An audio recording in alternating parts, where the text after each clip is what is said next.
Hey, this is Michael with Digital T-Shirt Shop. So today is September 11th, and this is the third time I'm making this video because I keep getting doing it on my phone and I keep getting called in the middle of it. So, um, anyways, I got up this morning and Isaiah said, "Dad, we don't have school. There are flags in front of the house."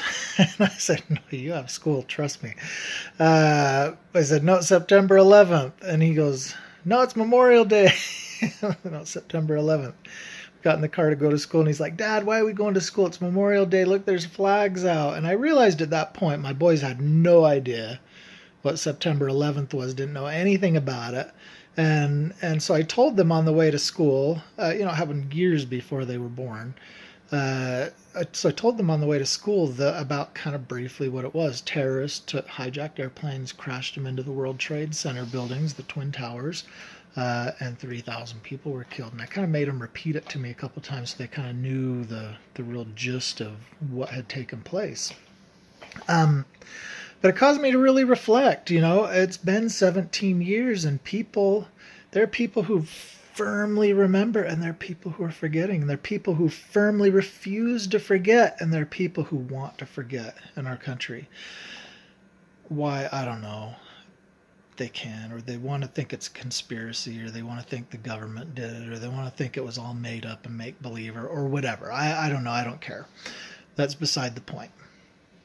I personally will never forget. I remember sitting there on the morning it happened and turning on the news, and shortly after turning on the news, they said, "Hey, there's a breaking news. There's a fire in the World Trade Center," and they broke into the national feed just as the second plane hit the building.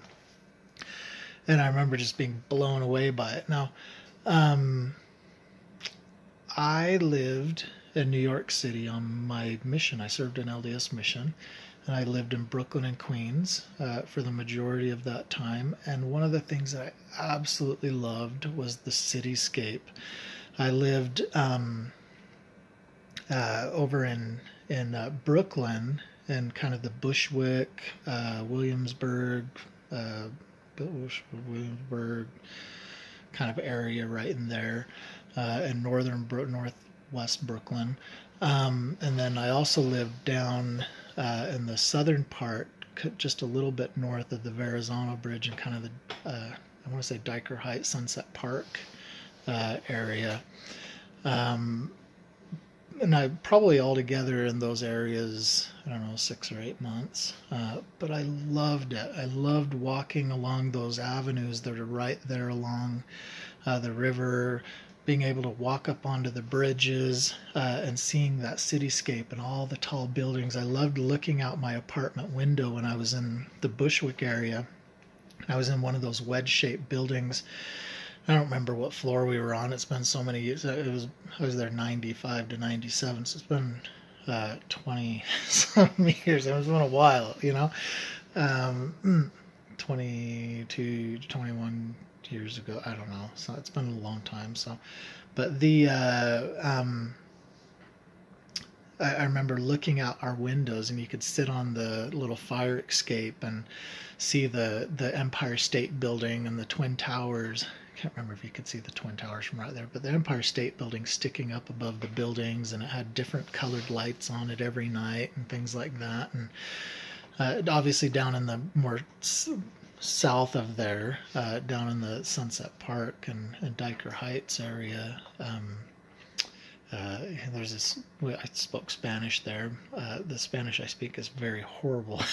I learned it on the streets in Brooklyn, but there's that Fifth Avenue down there where there's this huge Hispanic community, and we'd sort of walk up and down there all the time. And there's kind of a little bluff in that area, and you could see the south, the downtown side of Manhattan.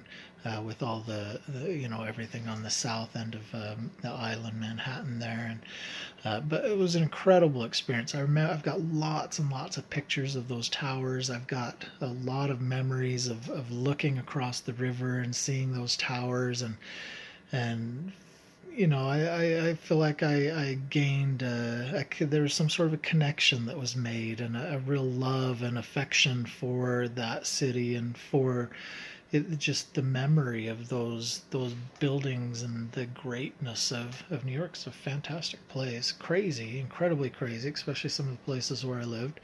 And some of the places where I went, it's a whole nother story. I went places where people normally don't go. But it was a great experience, a great memories.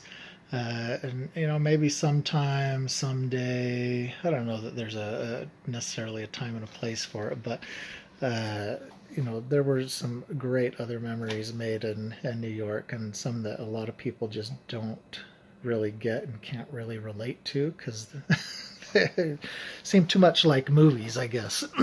But anyways, I will never forget. I remember it.